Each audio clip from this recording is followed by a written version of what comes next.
एक शहर जो कभी भारत की पहचान थी, एक शहर जिसने आजादी की लड़ाई देखी और बंटवारे का दर्द भी सहा। लाहौर, जिसे कभी भारत का दिल भी कहा जाता था, आज पाकिस्तान का हिस्सा क्यों है? क्या इतिहास कुछ और होता तो लाहौर आज भारत में होता? दोस्तों, पुराने जमाने से ही लाहौर शहर को हिंदुस्तान का दरवाजा कहा जाता है, क्योंकि मिडिल एशिया और अरब से आने वाले यात्रियों के लिए लाहौर एक बहुत ही इम्पोर्टेंट सिटी हुआ करती थी। और बताया जाता है कि दिल्ली तक पहुंचने के लिए लाहौर से ही गुजरना होता था, लेकिन बंटवारे के बाद लाहौर पाकिस्तान के हिस्से में चला गया और आज तक ये बात कही जाती है कि लाहौर की ज़्यादातर आबादी सिख और हिंदू की ही थी। इस लिहाज से ये शहर हिंदुस्तान के हिस्से में आना चाहिए था, न कि पाकिस्तान के। तो आज अपनी इस वीडियो में हम इस दावे की पड़ताल करने जा रहे हैं कि कैसे लाहौर पाकिस्तान के पास चला गया। नमस्कार दोस्तों, स्वागत है आपका हमारी एक नई वीडियो पर।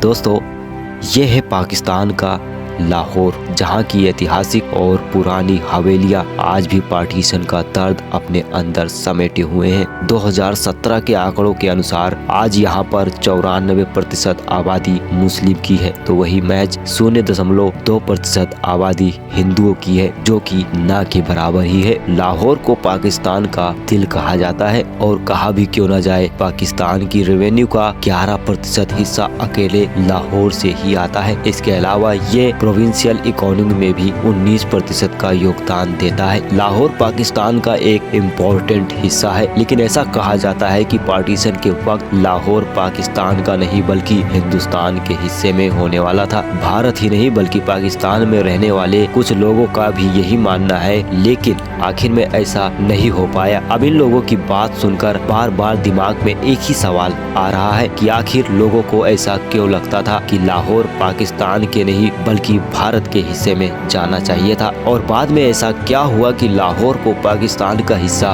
बना दिया गया। अब इसको जानने के लिए हमें जाना पड़ेगा दोस्तों इतिहास के पूरे 76 साल पीछे। दोस्तों, बड़े बूढ़े बताते हैं कि लाहौर को भारत का हिस्सा मानने के पीछे कई बातें थी। दरअसल उस वक्त रिलीजन के बेसिस पर शहरों का बंटवारा हुआ था। जिस शहर में मुस्लिम की पॉपुलेशन ज्यादा थी वो पाकिस्तान के हिस्से में चला गया, और जिस शहर में हिंदुओं की पॉपुलेशन ज्यादा थी वो हिंदुस्तान के हिस्से में आ गया था। लेकिन इसके साथ ही इसमें कई और फैक्टर्स भी शामिल थे। समुदाय की पॉपुलेशन के अलावा ये भी देखा जा रहा था कि प्रॉपर्टी ऑनरशिप किस रिलीजन के पास ज्यादा है। बता दें कि 1941 के पॉपुलेशन सेंस के अनुसार लाहौर में 40% नॉन मुस्लिम लोग रहते थे, तो वही 80% प्रॉपर्टी ऑनरशिप भी नॉन मुस्लिम के पास ही था। इस वजह से लाहौर की इकोनॉमी में गैर मुस्लिम का बहुत ज्यादा योगदान था। ये सबसे मेन कारण था कि जिसकी वजह से लग रहा था कि लाहौर भारत का हिस्सा हो सकता है। इसके साथ ही लाहौर में नॉन मुस्लिम का अधिकार बिल्डिंग्स,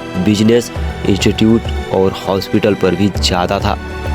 जैसे एग्जाम्पल के तौर पर ले लीजिए कि वहाँ का श्री गंगाराम हॉस्पिटल, गुलाब देवी हॉस्पिटल, जानकी देवी हॉस्पिटल, दयाल सिंह कॉलेज जैसे हॉस्पिटल थे जो सिख और हिंदू ही चलाते थे। इसके अलावा ये महाराजा रणजीत सिंह की रियासत का कैपिटल भी था। वही तब के लाहौर को और बेहतर से समझने के लिए चलिए सबसे पहले आपको यहाँ की सांस्कृतिक विरासत के बारे में बता देते हैं। यहाँ पर मौजूद थे आर्य समाज के मंदिर, महादेव मंदिर, शीतला माता मंदिर, भैरव बाबा मंदिर, श्री कृष्ण मंदिर, महाराजा रणजीत सिंह की समाधि, जैन दिगंबर मंदिर, जैन श्वेतांबर मंदिर यहाँ के कुछ मशहूर धार्मिक स्थलों में से एक थे। लाहौर में उस समय बड़े व्यापारी हिंदू ही थे। अब यही से आता है दोस्तों हमारा अगला सवाल कि जब इतनी ज्यादा पॉपुलेशन नॉन मुस्लिम की थी, प्रॉपर्टी ऑनरशिप का फैक्टर भी हिंदुओं के खेमे में था, तो फिर कैसे ये पाकिस्तान में चला गया? दोस्तों, दरअसल जब भारत और पाकिस्तान का पार्टीशन होना था तब ब्रिटेन से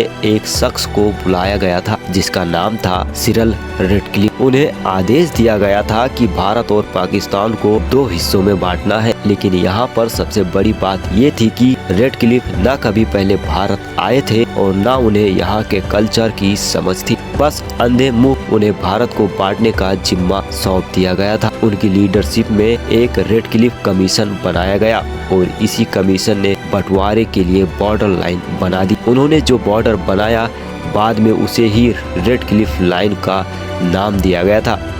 उन्होंने ही डिसाइड किया था कि भारत और पाकिस्तान में कौन सा शहर कहां पर रहेगा। वही लाहौर का फैसला भी रेड क्लिफ ले चुके थे कि उसे किस खेमे में डालना है। और इसी ऐतिहासिक फैसले के बाद आती है दोस्तों 12 अगस्त 1947 की वो तारीख, जहां से शुरू हुई एक बहुत बड़ी पॉलिटिकल और रिलीजियस उठक पटक। लाहौर में बंटवारे की बात को सुनकर दंगे फैल चुके थे दोस्तों। सड़कों पर हर तरफ लाशें पड़ी हुई थी। अंग्रेजों का कहना था कि किसी ने लाहौर के भारत में शामिल होने की बात बाहर उड़ा दी है और इसी के विरोध में हिंदुओं और सिखों का कत्लेआम शुरू हो गया था। महज 24 घंटे के अंदर ही लाहौर में हालात इतने बिगड़ गए थे कि गवर्नर जेनकिंस ने लॉर्ड माउंटबेटन को टेलीग्राम भेजकर फौज को बुलाने की डिमांड कर दी। उन्होंने लिखा था कि लाहौर और अमृतसर की पुलिस पर भरोसा नहीं किया जा सकता है, क्योंकि कत्लेआम करते हुए कई पुलिस वाले को भी देखा गया है। इसके साथ ही एक बड़े मुस्लिम नेता लियाकत अली ने एक नारा भी जारी कर दिया था। नारा ये था कि हंस के लिया पाकिस्तान, लड़के लेंगे हिंदुस्तान। लाहौर की हर गली हर मोहल्ले में यही नारा गूंज रहा था। लोग बताते हैं कि लाहौर के इस कत्लेआम की असल वजह सीरियल रेड क्लिफ ही थे। उनके ऑफिस से ही ये इन्फॉर्मेशन लीक हुई थी।